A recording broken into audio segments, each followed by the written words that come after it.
आणि तिसरा त्यावेळी विचार जो होता तो स्वतंत्र पार्टीचा होता.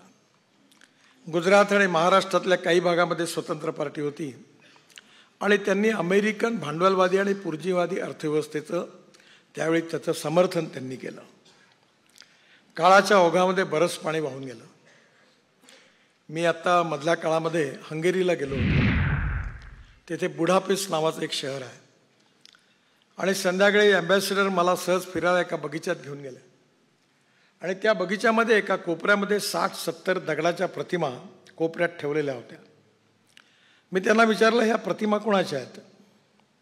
त्यांनी कार्ल मार्क्स, लेनिन सगळे ज्यावेळी रशियात ती क्रांती झाली, कारण हंगेरी पण डाव्या विचारधारणेचा एकेकाळी देश होता, त्यामुळे त्या सगळ्या प्रतिमा लोकांनी इतकी क्रांती झाली की उखडून फेकल्या.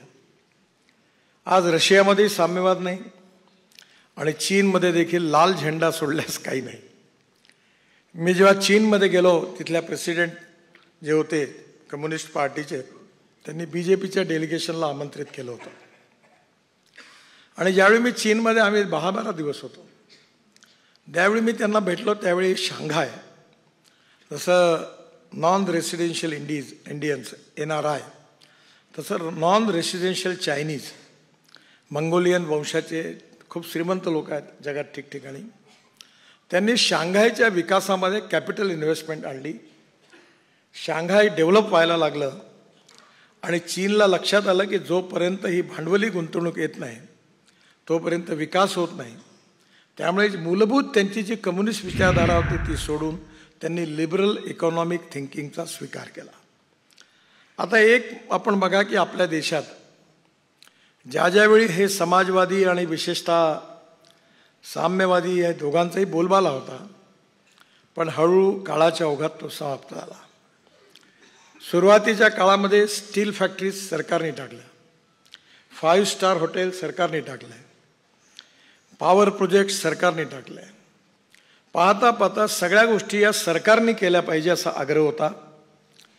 पण काळाच्या ओघात हे सिद्ध झालं की ज्याचा राजा व्यापारी त्याची जनता भिकारी. म्हणजे मी आता डिसइन्व्हेस्टमेंट कमिटीचा एक प्रमुख आहे, फायनान्स मिनिस्टर 3-4 मंत्री आहे. दरवेळेला आमच्याकडे येतो, ही कंपनी बंद करा, ती कंपनी बंद करा. आणि असं लक्षात आलं की गोल्ड माईन देखील बंद पाडली.